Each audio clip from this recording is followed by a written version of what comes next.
Este es el resumen semanal de la lección de la escuela sabática, la escuela del reino eterno de Dios.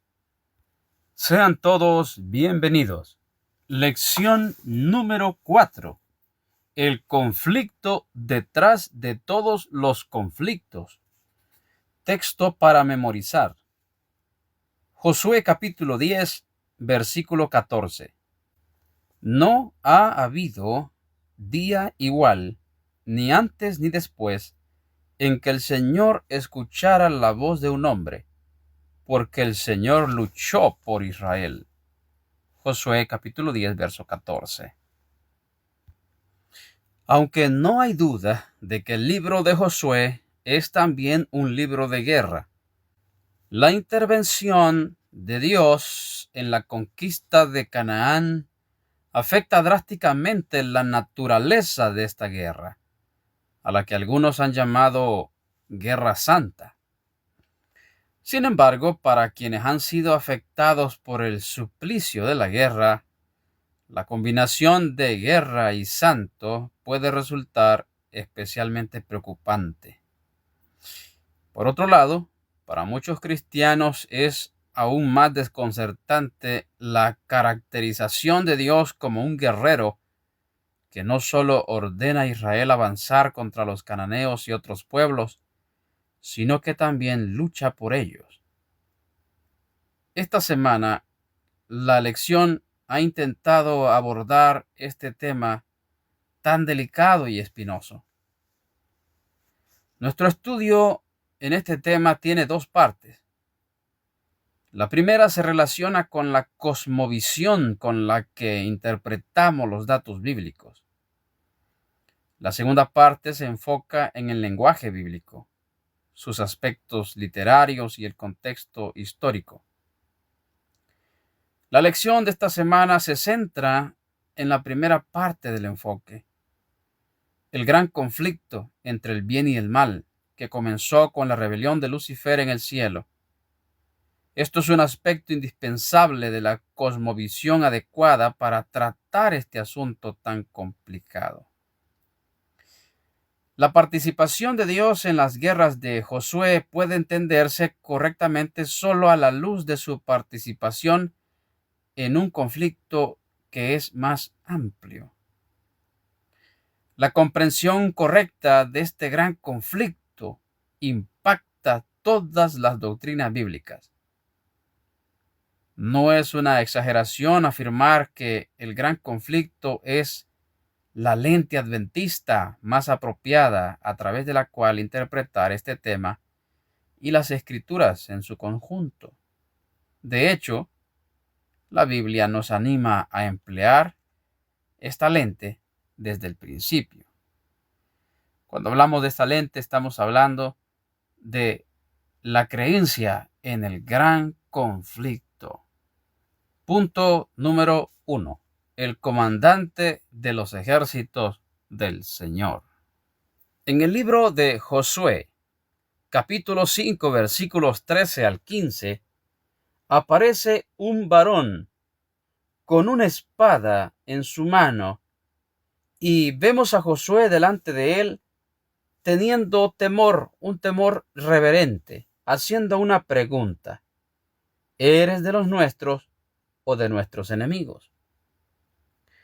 La respuesta que recibe no es ni sí ni no. O sea, no recibe una respuesta como que decir soy de tus enemigos o soy de tus aliados. ¿Por qué razón? Porque realmente este ser, este varón que vio Josué, no estaba de parte de él en ese sentido, sino más bien era Josué el que debía estar de su lado. ¿Por qué? Porque al mirar ahora la cosmovisión en este conflicto, realmente ese varón, que es el mismo Jesucristo, era el que estaba dirigiendo la batalla contra los cananeos, es decir, la conquista de los cananeos. Primero, ¿cómo estamos tan seguros de que este ser era Jesucristo mismo. Porque el texto nos enseña que en el versículo 14 responde: no, mas como príncipe del ejército del Señor he venido ahora. El versículo 15 dice que el príncipe del ejército del Señor le dice: quita el calzado de tus pies, porque el lugar donde estás es santo. Y Josué así lo hizo. Vemos que es la misma afirmación que hace este ser, la misma que hace a Moisés. El lugar donde estaba era santo, y quien se lo estaba pidiendo era Dios mismo, Jesucristo mismo. El verso 14 dice que Josué, postrándose sobre su rostro en tierra, le adoró. Ahora, este aparece como el príncipe de los ejércitos, o sea, Dios mismo, Jesucristo realmente, porque Jesucristo es Dios. De lo contrario, si este hubiese sido simplemente un ángel o un arcángel, no hubiese recibido la adoración que Josué le tributó. Al igual que Juan en el capítulo 19, versículo 10, se postra para adorar al ángel y el ángel le dice: no me adores, levántate, adora a Dios, porque Dios es el único quien debemos adorar. Por eso decimos y concluimos y creemos, basado en esta escritura, que ese varón era Cristo mismo. El mismo que aparece en el capítulo 12 de Daniel, que dice lo siguiente. Daniel 12, versículo 1. En aquel tiempo se levantará Miguel, el gran príncipe, lo mismo que enseña Josué, un príncipe, que está de parte de los hijos de tu pueblo, o sea, pelea por ellos. Y será tiempo de angustia, cual nunca fue desde que hubo gente hasta entonces, pero en aquel día será libertado tu pueblo, todos los que se hallen escritos en el libro. La primera parte de este versículo nos enseña que Miguel es el gran príncipe que pelea por su pueblo y los defiende. Ahora un detalle muy importante. ¿Por qué es que Dios mismo, por qué es que Jesucristo, Miguel, va frente al ejército del Señor, al ejército de Israel, peleando como un guerrero? Porque este conflicto entre los israelitas contra los cananeos es simplemente la punta del iceberg. Detrás de esto hay un conflicto cósmico que nosotros no miramos. Por ejemplo, ¿quién estaba gobernando en la tierra de Canaán en los tiempos de Josué? Veamos una cita inspirada en el libro Patriarcas y Profetas, en la página 745. Es el capítulo 67. Satanás estaba resuelto a seguir dominando la tierra de Canaán. Y cuando ella fue la morada de los hijos de Israel, y la ley de Dios fue hecha la norma de esta tierra, aborreció a Israel con un odio cruel y maligno, y tramó su destrucción. Por medio de los espíritus malignos se introdujeron dioses extraños, y a causa de la transgresión, el pueblo escogido fue finalmente echado de la tierra prometida y dispersado. ¿Qué vemos aquí, mis hermanos? Que es Satanás mismo el que está interesado en esa tierra. Ahí sentó su trono, dispuesto a dominar la tierra de Canaán. Por eso es que había convertido esa tierra en una tierra de idolatría, porque él mismo está preocupado por esa tierra todavía hoy. La pregunta es, ¿por qué el enemigo estará tan preocupado por esa tierra? ¿Será que algo Dios va a hacer en ese lugar muy pronto? Una pregunta para un estudio más adelante. Vamos al punto número 2. Guerra en el cielo. Aquí se nos presentan varios pasajes bíblicos, como Apocalipsis capítulo 12, versículos 7 al 9, que habla de la guerra en el cielo, hablando de Satanás, quien se trajo la tercera parte de los ángeles. Estos fueron expulsados por seguir al archienemigo. En Isaías capítulo 14, Satanás aparece mencionado, como también en Ezequiel 28, versos 12 al 19. En ambos casos aparece mencionado Satanás como un querubín grande, protector, y se menciona el rey de Tiro y el rey de Babilonia en ambos casos, de modo que estos vienen a ser un tipo de lo que fue Lucifer en el cielo. También en Daniel capítulo 10, versículos 12 al 14, aparece prefigurado los entes del mal como los reyes de Media y Persa. Todo esto nos enseña que este conflicto que empezó en el cielo, este conflicto siguió en la tierra y sigue aún todavía, aunque no lo podemos ver con los ojos físicos. Según el libro de Daniel en el capítulo 10, versos 12 al 14, estos seres rebeldes obstruyen el cumplimiento de los propósitos de Dios en la tierra. O sea, hay enemigos invisibles que no quieren que el pueblo de Dios avance, que quieren truncar los planes de Dios. Dios está por establecer su reino en la tierra, pero estos entes del mal trabajan y lo hacen incansablemente para que esto no suceda, tratando de adormecer a la iglesia, tratando de ponernos en tentación, de modo que caigamos y los planes de Dios no se cumplan. Vamos al punto número 3 de la lección. El Señor es un guerrero. Se nos presentan algunos textos como el libro del Éxodo capítulo 2, capítulo 12, capítulo 15, donde aparece el Señor actuando en Egipto, destruyendo con poder, peleando por su pueblo, destruyendo a sus enemigos. Vemos que no es con la fuerza de un ejército, sino con el Santo Espíritu de Dios. Lo mismo sucedió, como vimos la semana pasada, con la caída de los muros de Jericó. Ahora, ¿qué estaba sucediendo en Canaán?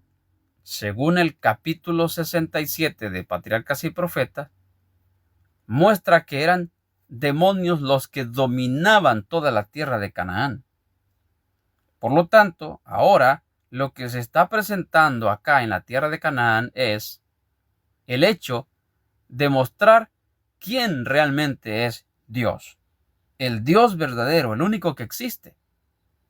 En Egipto, como también en otras naciones, se creía que las guerras que se libraban eran sus dioses quienes las dirigían, de modo que al ganar una guerra le atribuían toda la batalla y la victoria a su Dios.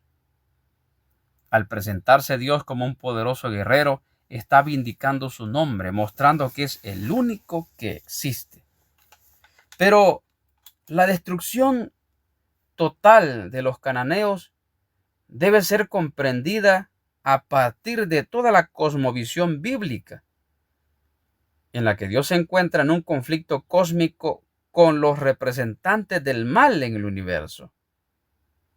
En última instancia, lo que está en juego es la reputación y el carácter de Dios. Dios no quería destruir a los cananeos de una vez sin darles la oportunidad de que se arrepintieran, dejaran su idolatría de adorar a los demonios y se unieran al Dios vivo.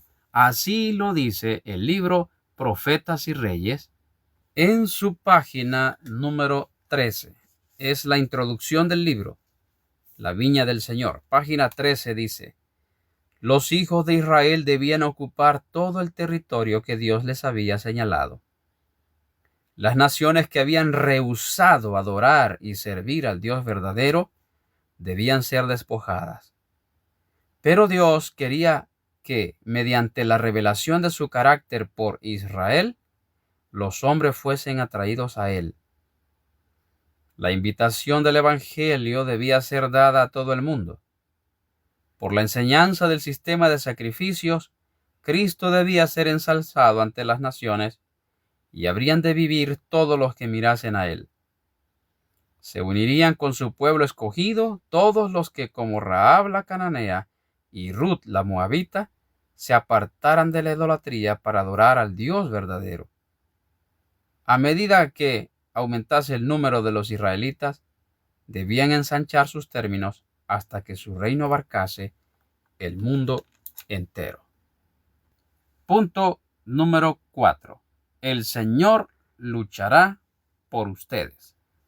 Cuando leemos Éxodo 14, versículos 13, 14 y 25, vemos que el plan original de Dios era que un pueblo, más bien dicho, su pueblo, estuviese tranquilo y confiara que Él pelearía por ellos.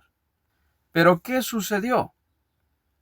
El pueblo de Israel empezó a murmurar y como consecuencia el Señor retiró un poco su presencia de ellos. Ahora ellos tenían que pelear por sí mismos. Vemos ahí la intervención de Dios todavía cuando viene Moisés y intercede más bien delante de Dios con sus manos levantadas. Luchando contra sus enemigos, el pueblo de Israel se mantenía victorioso solamente si Moisés tenía sus manos alzadas al cielo. Pero no era esto lo que Dios quería. No era que ellos agarraran armas para defenderse. No, Dios iba a ser su guerrero. Pero por falta de fe y por esa incredulidad, esto tomó otro rumbo. En el capítulo número 34 del libro Patriarcas y Profetas, titulado Los 12 Espías, en la página 414 leemos: cuán terriblemente enceguecidos los había dejado su transgresión, hablando de los israelitas. Jamás les había mandado el Señor que subieran y pelearan.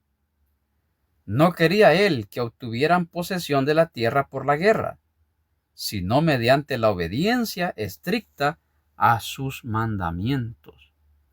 Y en el libro La historia de la redención, en la página 115, dice: si los hijos de Israel no hubieran murmurado contra el Señor, Él no habría permitido que sus enemigos hicieran guerra contra ellos. ¿Cómo es entonces que la murmuración impacta nuestras vidas negativamente? Mucho cuidado, mis hermanos. Murmurar es un gran pecado. El último punto de nuestra lección, el número 5, se titula La segunda mejor opción. La batalla que tuvieron contra Amalek, según se registra en Éxodo 17, versículos 7 al 13, la podemos comparar con la batalla que los israelitas hicieron en Josué capítulo 6, versículos 15 al 20, la caída de Jericó. Hay una diferencia abismal en ambos casos. En la batalla de Amalek fue el pueblo de Israel con sus armas defendiéndose. En la batalla de Jericó fue Dios mismo a través de sus ángeles. En la primera, ellos tomaron las armas y empezaron a luchar. En la segunda, siguieron las indicaciones de Dios, dando vueltas alrededor de la ciudad y sonando trompetas y alabanzas. ¿Cuál es la segunda mejor opción? Obviamente, la intervención directa de Dios. Por lo tanto, vemos aquí una gran lección para nosotros. La lección es seguir exactamente todas las indicaciones de Dios. Una cita maravillosa con la cual vamos a terminar, a cerrar este resumen, es una que me gusta compartir siempre, pero que enseña y encierra una gran lección y que va acoplado con este punto. Testimonios para la Iglesia, volumen 2, página 396. Les he dicho que, de acuerdo a lo que se me mostró, solo un pequeño número de los que ahora profesan creer en la verdad serían al fin salvos. No porque no podían ser salvos, sino porque no quisieron ser salvos del modo indicado por Dios. Sí, mis hermanos, muchos se perderán. ¿Por qué? ¿Porque Dios quiso que se perdieran? No, porque no quisieron ser salvos del modo indicado por Dios. Todos queremos ser salvos, pero no todos seremos salvos. ¿Quieres salvarte a tu modo o quieres salvarte al modo indicado por Dios? La respuesta es tuya. Que la paz del cielo sea contigo y que el sol de justicia alumbre nuestras vidas hoy y siempre.